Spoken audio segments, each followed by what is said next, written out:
Hey guys, buenas tardes, or mañana. Yeah. That's Spanish for good morning or good afternoon. And we're going to talk about, okay, let's get real. Yes, let's get real. Not like before.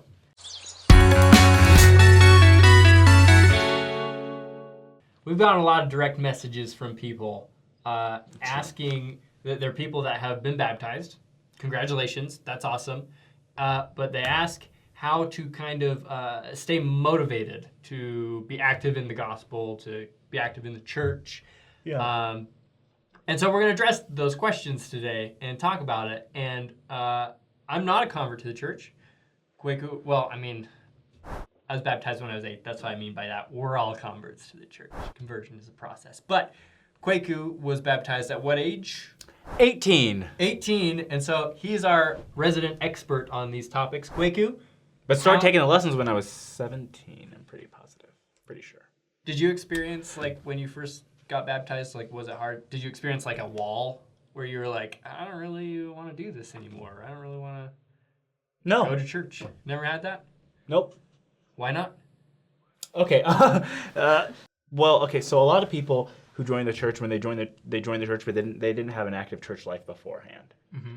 So really, it's the church life in general that's a little bit like, oh, waking up early on a Sunday, you have all these responsibilities, and sometimes people at church say stupid things and stuff like that. So they get to a point where they're like, do I really want to do this? I can just go be an inactive Mormon, go back to exactly what I was doing before. I never had that.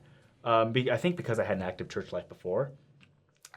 So when I felt the Spirit say that this was true, I was like, all right, well, that's amazing. This is great because it's true, so now I'm going to do it. So there was never a point or a time where I was like, thought about being like lazy. Yeah, it never really happened. I was very lucky in that I just was like always, even when reading the Book of Mormon was difficult, I would try to do other things. So like they would say, read the Book of Mormon every day, and I was like that was always hard. But what I could do is I would spend like an hour or so in my dorm in San Francisco listening to hymns, or I'd listen to a talk, or I'd watch like Joseph, Prophet of the Restoration or something. So I would take that time, if I wasn't reading scriptures, and do something that I enjoyed, but add a gospel element to it. I lived in the Bay Area, so I'd get to go on these beautiful walks on the piers and through the Sunset District, and I would do that, and I would just really think about God and just think about things like that. And so that's what. So there are a lot of other ways. I think sometimes people think that the only way to like develop your relationship with God is just reading the scriptures, but there are a number of other ways to do it. So I just found different outlets, and that's I think what kept me motivated. But it does come down to a question of motivation. Yes. Well, what should keep you motivated is God, right? God led you to His church. But I think we still have agency, so we can get bogged down. There are some Sundays when I wake up, I'm like, oh, it's early, or especially right now in Utah, you got to get up and you got to trudge through the cold up the hill to the Mazer building. It's just all that. It can get sometimes it can be demotivating, but. I think that sometimes when someone joins the church, obviously we expect blessings because we're promised blessings for obeying the commandments. Yeah. But that doesn't always mean that things are going to be easy.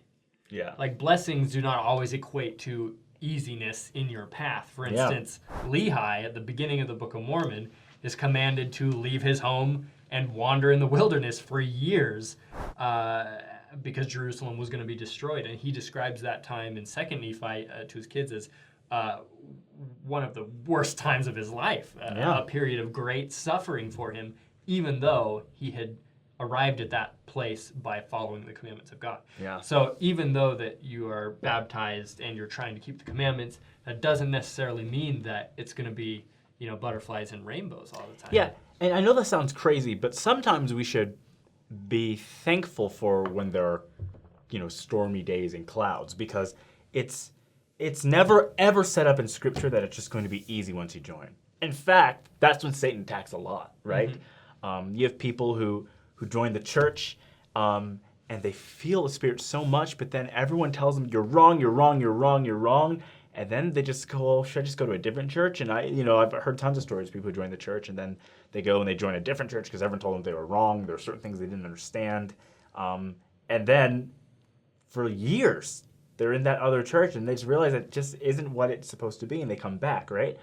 There are a lot of times that happens to people because of difficult times, because of outward pressure, because of inward difficulties. I like to think of the children of Israel wandering the desert with Moses for 40 years. For 40 years.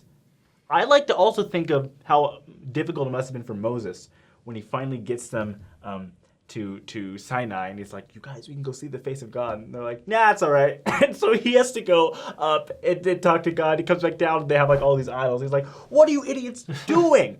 We're in the covenant. You just got freed from the Egyptians, and you're ruining everything. Difficult times come. Joseph Smith in Liberty Jail. And I think that's a good example because he was imprisoned, and they were at one point fed human meat, like fed the flesh of a slave who had died.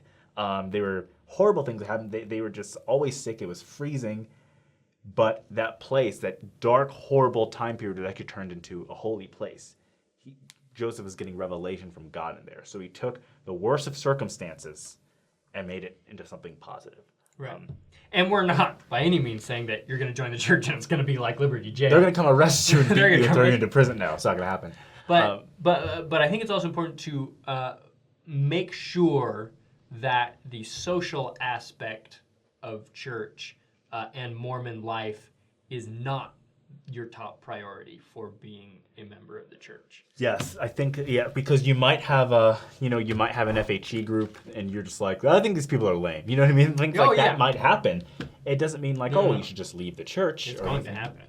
I think there are also a number of people who, in a similar way, people find a church because of a pastor they like a lot. People become converted to the gospel, and a lot of it has to do with how attached they are to their missionary. But the reality is that God brought you to his church. It's all because of God, the Father, and his Son, Jesus Christ. The missionary was just a vessel that God used. So you might think that your love of the gospel just was because of your missionary, but that isn't true. It's because of what God is doing in your life. So your missionary might get removed. You might be like, oh, why do I want to go to church anymore? Just remember the promise you made when you were baptized. You have a relationship with God, and it's going to grow, and you're going to learn a ton, and your spirit is going to be fed. You're going to become such a bigger and better person. So there's going to be a couple weeks where you're like, oh, I missed my missionary life. It's not that. That's not the end of the story. That's not the ball game. It's all about God. And even with this show, we've had a number of people get baptized who credit us. Don't get converted because of us, okay? We will disappoint you. We will disappoint you, okay? Do not get converted because of us. Get converted because of the message of the show, which is the gospel of Jesus Christ.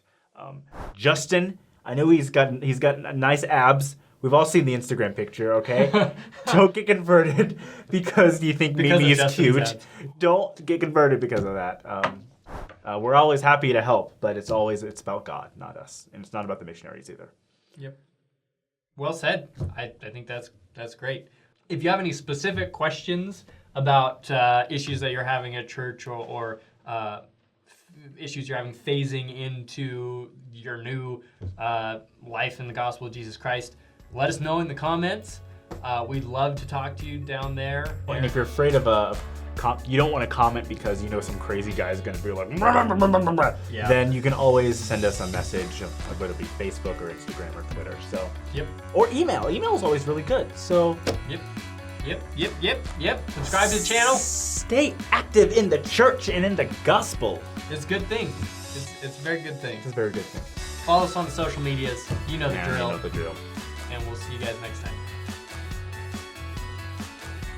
Na na na na